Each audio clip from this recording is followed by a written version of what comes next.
Hey, core reporters, welcome back to my channel.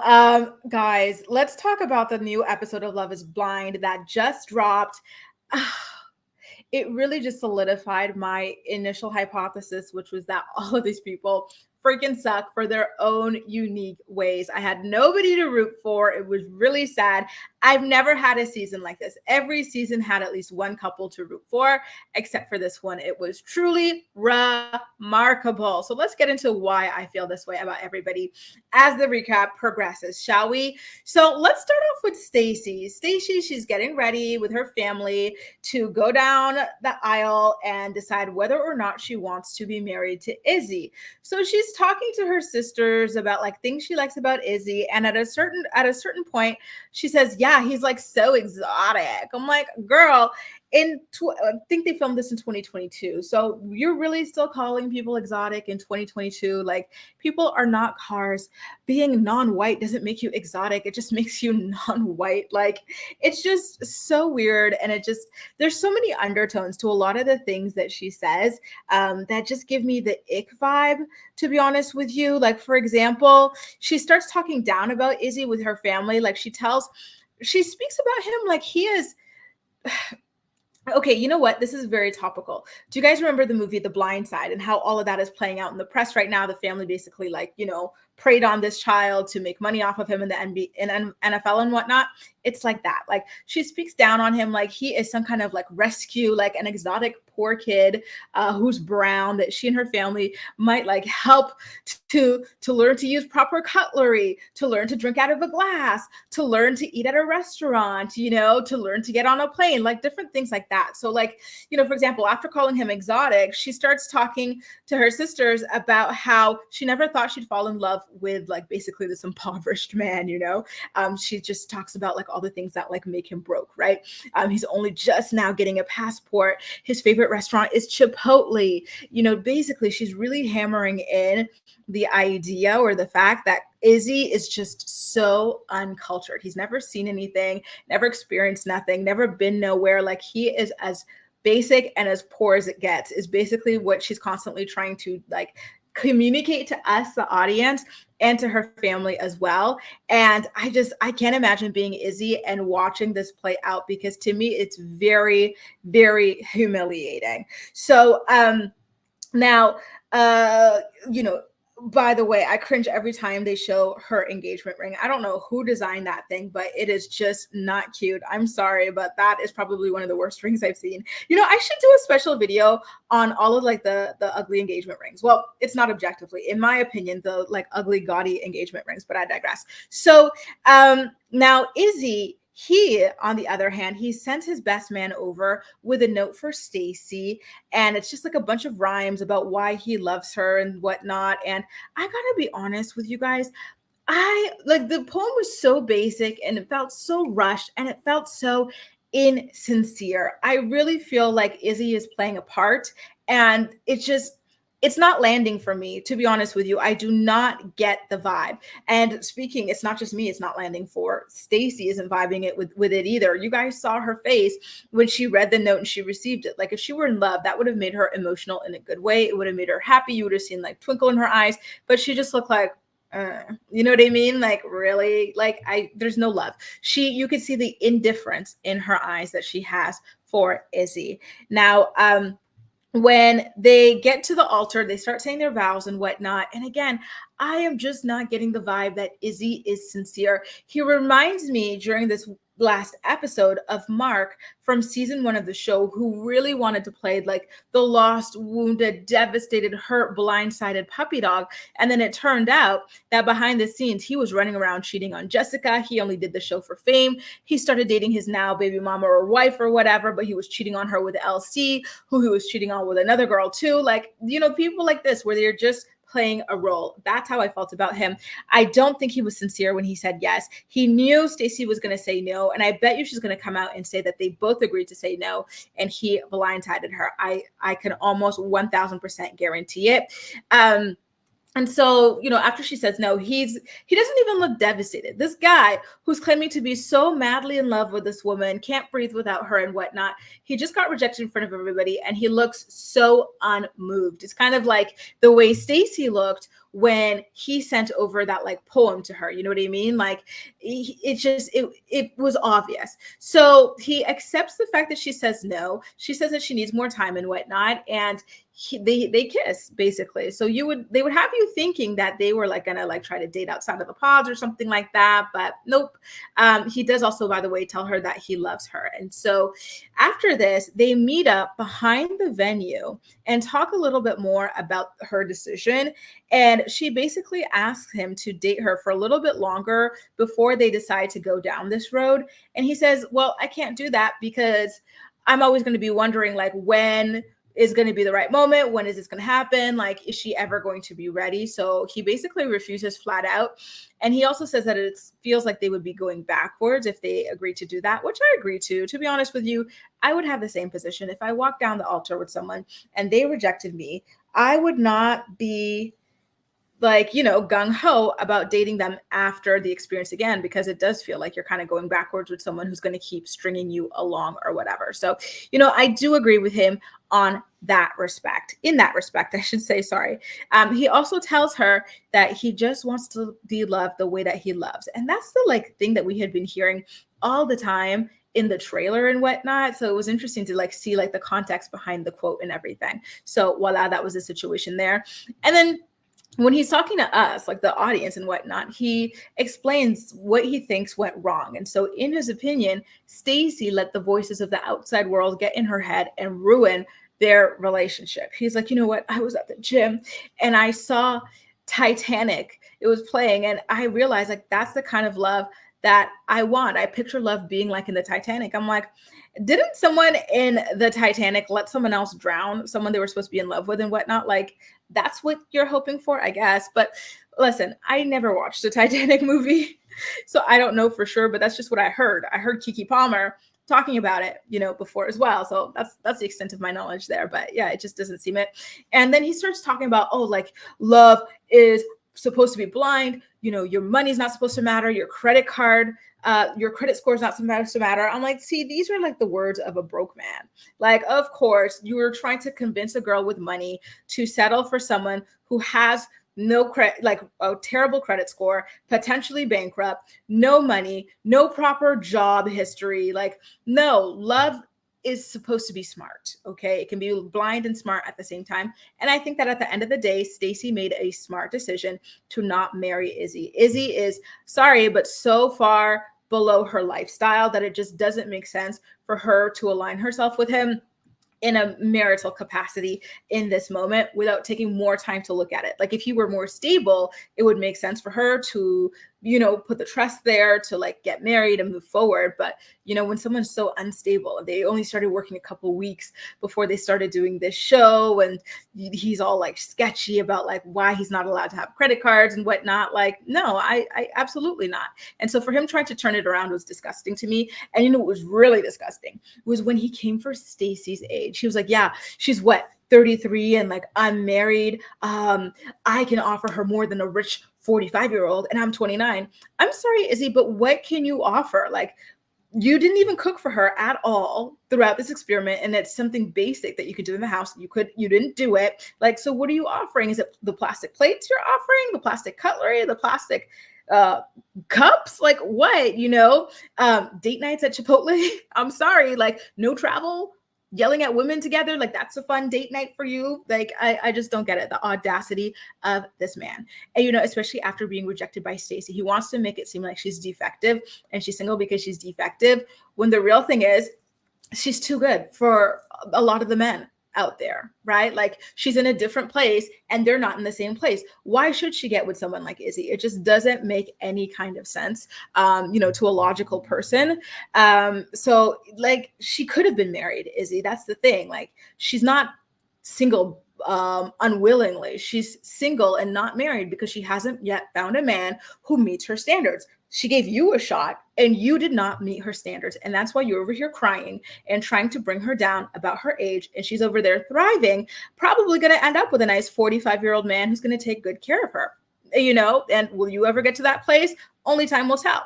Now, to be honest with you guys, like this just gave incel vibes. Izzy is obviously not an incel, but this sounds like the stuff that they say online. It just, or the podcast bro garbage, like guys who just hate women, where you're like, why are you even trying to get with women? You obviously hate us. Like, ew, I don't like it at all. Now we switch on over to Lydia and Milton's wedding storyline next. And I don't know how to take this one. Like, if there were ever any doubts in your mind that Milton is a tried and true 24-year-old boy or man, sorry. Or should I say guy? Sorry. That Milton is a 24-year-old guy. This will not help at all. Okay. So what happens basically? First of all, we get Lydia saying that she has no doubts that Milton is the one. Sorry, but Lydia is extremely desperate for love. She would have gotten married to anybody who asked her to. Milton is not the one. She's just trying to convince herself that he's the one because she wants to be married at this point. And so, when Milton's asked about how he feels about Lydia, he has a few more complaints about her emotional volatility, impeding on her ability to make logical decisions at times.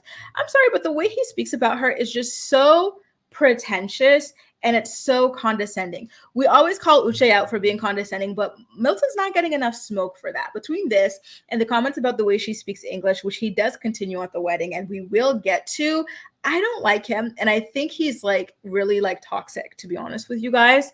So he and his friends, like this is where I was getting at earlier when I said he's just like a 24-year-old. He and his friends, they look like they rushed to this wedding straight after school. They're like, okay, we'll go to school for the first half of the morning. Then we're going to go to Milton's wedding for the second half. Ready, team? Let's go. Like this. Like they just come with their backpacks. Like they didn't look like grown men, you know what I mean, going to a wedding. They look like kids or teenagers or whatever going to a wedding. I have never seen people show up this way. Like it just, I was like, girl, like he's so young. I'm sorry. The backpacks, I can't. So anyway, another thing was that Milton couldn't even properly put on his suit jacket. He's like, pass his arm halfway in. He asked his friend, and his friend's like, take it off, stretch out your arm, then we'll put it on. I'm like, oh, I have not seen any of the other men have this issue. Why is it that the 24-year-old, even at 24, you should know how to put on a jacket? You know, my nephew's like 8 years old. He knows how to put on a jacket. Like, come on now. So then his dad gives him a lecture about being the 24-year-old head of his household over a 30-something-year-old woman. I'm sorry, but I laughed so hard. Like, Milton is not going to be the HOH or this or that. Like, stop. He's 24 years old. Stop, please. I don't know, you guys.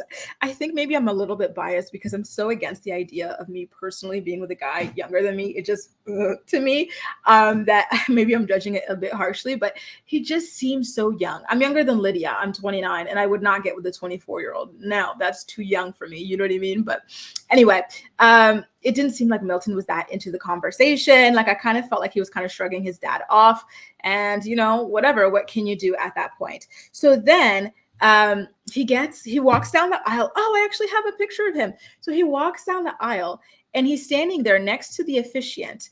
And he's asking the officiant in front of everybody after getting ready in his groom suite with all his friends, should I like button up the extra button? I'm like, he's just so childish to me. I keep seeing people online talking about, oh, he's the most mature guy here, blah, blah, blah. I'm like, are you guys sure? Like, do you not know what a mature man looks like? Because it is not Milton. I'm sorry. Like, this is 3 strikes between the backpacks. And then there was something else I'm forgetting. And now this. Oh, yeah, he couldn't put on the jacket properly. Now he's asking the minister or the officiant how he should button his jacket. Like, I'm like, by the way, is it just me or was Milton and Lydia's wedding decorated pretty much the exact same way that I'm still seeing the white orchids, this and that? And at this time, the florals looked fake, but whatever. That's neither here nor there. So they ultimately both decide to say, I do. and they're married, you guys. And I'm quite stunned. I never would have imagined it. I did hear when his alleged ex-girlfriend went online to claim that this was going to happen and that he left her specifically to go on this show and get married and get famous. So that was already spoiled for me, but I'm still shocked that Lydia said yes to marrying this guy.